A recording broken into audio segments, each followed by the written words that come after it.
What's going on, everyone? Welcome to today's video. Now, lately, I've been noticing that personally, the JRPGs I'm enjoying the most are the ones with some really amazing stories. I don't know about you, but I go through some phases here and there where I will prefer the more gameplay-oriented games, and sometimes it'll be story, and other times it'll even be presentation. But right now, it's definitely story, and that inspired me to make a list of my top 10 all-time favorite JRPG stories. These are games that stuck with me long after I finished them, and many of these I often come back to in order to experience the story again. So with all that said, let's jump right into it. First up on the list, I have Octopath Traveler 2. I still think the Octopath games are doing something really incredible and unique with storytelling that keeps the game feeling fresh throughout the entirety of its long playthrough. There's something to be said about each of the 8 character stories being so drastically different, but are all tied together in such an amazing way. Octopath Traveler 2 delivers an intricate and captivating storytelling experience through each of its 8 protagonists. Each with their own unique narrative, the sequel here builds upon the foundation laid by the first game, offering richer character development and more engaging plots. You're taken to a wide variety of settings, and each character's storyline differs significantly. Complex themes are explored with emotional depth, making each storyline resonate super well. The game's structure allows for a non-linear approach, letting you choose the order in which you experience each character's story.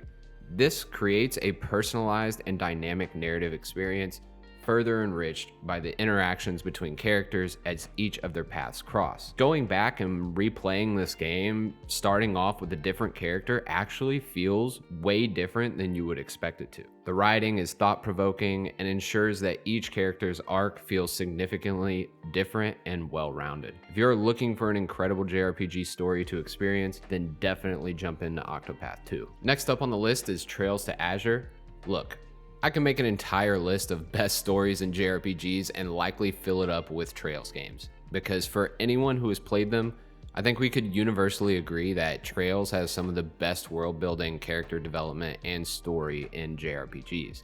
I, however, haven't finished all of them yet, so once I get through the Cold Steel arc, maybe I'll do a ranking of the series, I don't know. Anyway, back to the topic at hand here. So far, I think Trails to Azure may be my favorite game in the series. The game presents a gripping continuation of the Crossbell saga in Trails from Zero, focusing on the same team as they navigate a story built around political themes, and a continuation from the previous game that I also felt was really good. The story delves deep into the complexity of Crossbell's political landscape. You'll face challenges from powerful factions and some really hidden conspiracies that unfold in really incredible ways. The narrative excels in character development, with each character undergoing significant growth as the story progresses. Lloyd, the protagonist, shines as a determined and empathetic leader, while his companions each bring unique perspectives and backstories to the plot. The emotional stakes are high, as you would expect with a Trails game, and these are written in a way that efficiently drives the story forward. I love the story, I love the pacing, and actually even the presentation and the soundtrack. This is an overall package that is just as amazing as it gets. Overall, the game's writing is sharp and immersive, making every twist impactful. Combined with the memorable soundtrack and presentation that I mentioned before, Trails to Azure is one you absolutely can't miss. 13 Sentinels is next up on the list, and in my opinion has the best story of all of Vanilleware's games. It's so incredibly unique, and I found myself completely shocked at the different directions the story took as it progressed. This game delivers a mesmerizing and complex narrative that masterfully intertwines the stories of 13 protagonists across multiple timelines and genres. The game's unique structure, blending visual novel storytelling with real-time strategy gameplay, allows you to piece together a sprawling tale filled with incredible science fiction elements, including my personal favorite things in games: time travel, mechs, and apocalyptic threats. The narrative is a brilliantly crafted puzzle. If I'm being honest, that's probably the best way to explain it, where each character's perspective adds a new layer to the overarching mystery that continues to unfold throughout the entire game. As you delve into the personal stories of the protagonists, they uncover connections and secrets that reveal the true scope of the overarching plot. The seamless transitions between different eras and realities is so difficult to get right, and they really do here. The writing in 13 Sentinels Aegis Rim is sharp and evocative, with well-developed characters whose emotional journeys are deeply compelling. That, on top of the stunning hand-painted visuals and atmospheric soundtrack, really further enhance the storytelling, adding to the overall experience. If you're new to Vanillaware games with the recent release of Unicorn Overlord, make sure you go back and play this one as well. I feel like it was missed by a lot of people. 13 Sentinels is one you can't miss. Final Fantasy VII Remake is one of those games that is a little divisive in its story, and I lean on the side of really enjoying it. Rebirth released recently, and while it sits high on my Game of the Year list, I felt the story and the pacing took a step back from Remake. This game felt concise, and the way it introduced the different story beats from the original game felt really natural and well executed. The remake expands on the original plot, offering deeper character development and more intricate backstories for its beloved cast. Cloud, Aerith, Tifa, Barret are portrayed with greater emotional depth, making their struggles and relationships all that more impactful. New story elements are introduced. They add interesting new twists and surprises that kept me engaged throughout the game. With Remake's more episodic structure, with 3 different releases, allowed for a more detailed exploration of Midgar in this remake, turning previously brief moments into richly developed sequences. The writing is sharp and emotionally charged, blending moments of intense action with quieter character-driven interaction. That, layered on top of this amazing presentation here, added to the story and made those classic experiences from one of my all-time favorite games growing up even more memorable. I recently made a video on why I love JRPGs, so check that out if you haven't yet. But in that video, I mentioned my first JRPG was Final Fantasy VII. And while it's not my favorite JRPG of all time, it does hold a special place with me, and for that reason, I wanted Final Fantasy VII Remake to be really incredible, and I feel like it delivered in a lot of ways. Alright, moving on, I have Persona 3 Reload. Persona Like Trails is another JRPG with such an amazing story that I could probably put all of them on here, but if we are looking for my favorite story in Persona, I think it might be 3, and Persona 3 Reload recently allowed me to replay it for the first time in a really long time. I really love the characters and the story in this game. Persona 3 Reload revitalizes the classic game story with some great modern enhancements, bringing back the dark and captivating narrative of the original. The story follows a group of high school students who awaken to unique powers during the Dark Hour, a hidden time that occurs at midnight. As members of the Seas, they battle shadowy creatures to uncover the mystery surrounding the Dark Hour and their own fates. Each member of the group is richly developed with personal arcs that intertwine with the central plot, adding to the overall complexity of the world and the story. Persona 3 Reload specifically enhances the original story with the updated visuals, voice acting, refined gameplay mechanics, and for me, the modern presentation adds to that story. I know for some people that's not the case, but updated visuals and more modern mechanics can make the story more engaging. As usual with Persona, the balance between daily life activities and dungeon crawling creates a dynamic storytelling experience that never gets dull. And with all its player choice mechanics and the way you can build relationships with other characters, it's just an incredible experience all around, and overall makes for one of the best JRPG stories out there. Dragon Quest XI is one of those games that completely took over my life at one point. I love classic JRPGs, the storytelling, the mechanics, the progression, everything in that classic formula feels great, and no game takes that classic formula and puts it in a modern package better than Dragon Quest XI. They even allow you to play it in a 2D mode where the entirety of the new modern game is built in a classic aesthetic. It really is incredible what they've done with this game, and I couldn't love it more. Dragon Quest XI presents a timeless story that captures the essence of classic adventures. The narrative follows a young hero known as the Luminary, who discovers his destiny to save the world from a looming darkness. This sounds very generic, but I promise you, once you start progressing through the game, you will notice that the story and the characters are far from generic. The story excels in its blend of traditional and modern storytelling elements. It features a well-paced plot with numerous twists and turns, and it kept me engaged throughout the incredibly long journey. And when I say incredibly long, this game is very long. I think if you mainline the story, you're probably looking at like 70 hours. I put well over 100 into this game, and I enjoyed every minute of it.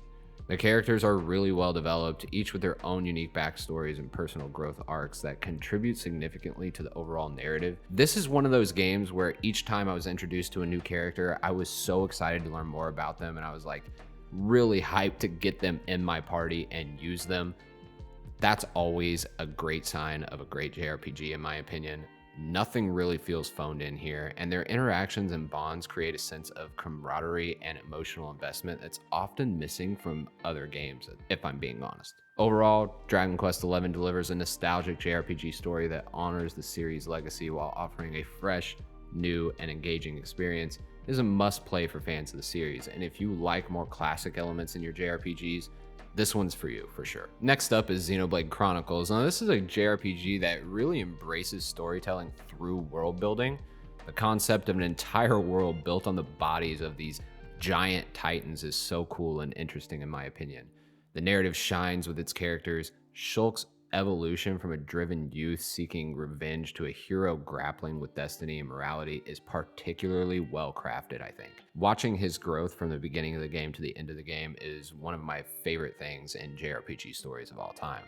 The game explores the clash between organic life and mechanical invaders, weaving this into a richly layered plot filled with surprising twists, deep emotional elements, and this all makes for a really unforgettable story. Xenoblade Chronicles is also notable for its world building. The setting, spanning from lush fields to mechanical wastelands, is incredibly detailed and immersive, providing a stunning backdrop for the amazing story that I outlined earlier. The dynamic day-night cycles and weather changes add to the realism and depth of everything, and at the time of its release, it truly was a sight to behold. And even today, with the release of Xenoblade Chronicles 3, the devs at Monolith Soft continue to push the Switch hardware to its limits by making some of the most deep and rich worlds to explore. These games can give you hundreds of hours of enjoyment and an amazing world to get lost in. I love each of the games in the series, but when it comes to story, I still think the first one is my favorite. I love the characters and the setting, but I also think the pacing was just so perfect. Xenoblade Chronicles, the definitive edition, is the way to play this game. Pick this up, give it a try if you haven't yet. No Kuni was a game that I was very interested in when it was announced, but I didn't expect it to have one of the best stories I've ever played.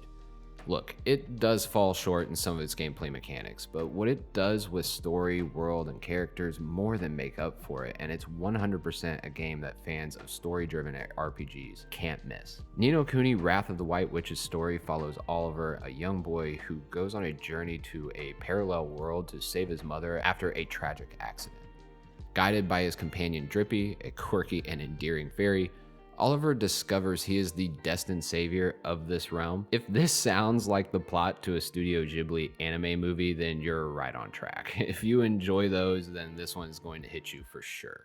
The story excels in blending charm with emotional depth, making this journey both touching and super inspirational. The characters you meet along the way, including a diverse array of creatures and allies, they're all richly developed and contribute to the narrative's charm. But my favorite thing about Ni no Kuni is absolutely the world building. It is exceptional. With a vibrant and beautifully animated world inspired by the Studio Ghibli art style, this partnership brings a cinematic quality to this game that I truly didn't expect to resonate with me the way it did. The stunning visuals and the captivating animations, they enhance the storytelling, and the hand-drawn cutscenes and expressive character designs immerse you in the world and make for a truly unforgettable experience. This is a very heartwarming experience. This is a great game with a great story that should be played by any fan of JRPGs, in my opinion. Next up is Star Ocean's Second Story. And I'll just say the second story art here because the remake is truly the definitive way to play this game. Now, personally, I'm not a hardcore fan of the Star Ocean series. In fact, some of the games in the series I outright dislike, but Second Story is truly something special. Star Ocean, the Second Story art revives this classic with an engaging and multi-layered narrative. The story follows Claude, a young officer from an advanced spacefaring civilization, and Reyna, a mysterious girl from an underdeveloped planet. The dual protagonist system is definitely an interesting feature and allows you to experience the story from either Claude or Reyna's perspective, offering different insights and plot developments. Now, these aren't significant and the story will be very similar for the most part, but there are specific points in the storyline where the two characters diverge and you get some widely different perspectives that add to the experience, in my opinion, and make a second playthrough actually quite worth it. Character development is strong with a cast that includes a wide variety of character types, and the interactions and relationships between the characters are really well crafted. Game setting spans various planets and environments, blending fantasy and science fiction elements seamlessly. I am a huge fan of fantasy in my RPGs, but also when it's done well, I love some sci-fi, and this game does both so incredibly well, and I feel there's not many stories or settings out there like this one. This creates a dynamic and immersive world that kept me engaged as I explored and progressed through the game. The updated graphics and improved voice acting in Second Story R really enhanced the overall experience, making it more vivid and emotionally impactful. The remastered soundtrack also adds to the atmosphere, so if you haven't played the game yet, or even if you played the original and haven't played the remake, you should definitely go for the remake. This game is really, really good. Last up on the list is Trails in the Sky. This game is so amazing for so many reasons, but the number one thing I love about Trails is immediately evident in Trails in the Sky. This series has the best and most incredible world building and character development out there, and the first game in the series efficiently sets the stage for all of it. Personally, there's a lot of series out there where I think it's actually not a great idea to jump in at the very beginning because you might get burnt out by the time you get to the more modern games.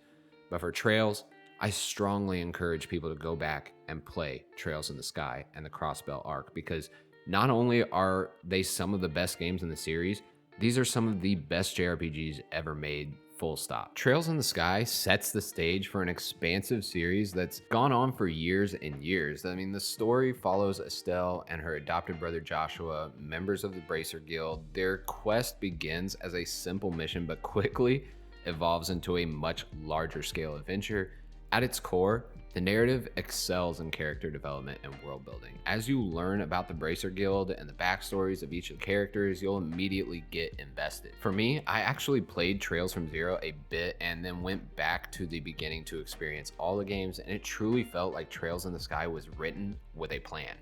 It felt that all of the future games already existed when this one was released, if that makes sense. I mean, I don't know how to explain it, but some of the Crossbell stuff felt woven into the world already in my mind. I don't know how to describe it. It's just so well crafted like that. It feels seamless, and I can't say I've ever played a game that was first in the series that felt this way. The game setting is brought to life through detailed descriptions, vibrant visuals, and a meticulously crafted lore that immerses you in this world. From bustling cities to nice, serene countryside locations, everything felt alive with its own history and culture. Trails in the Sky stands as a testament to the strength of storytelling in JRPGs, offering a captivating narrative that unfolds with depth, charm, and a sense of adventure. It sets a solid foundation for one of the all-time best series in games, making it a must-play for fans of immersive storytelling and richly developed worlds. All right, everyone, that's it for me in this video. I know when it comes to story, everyone has a specific preference, so I'd really love to hear what your favorite stories in JRPGs are. Make sure to leave a few recommendations in the comments below, because if there's one I missed or haven't tried yet, then I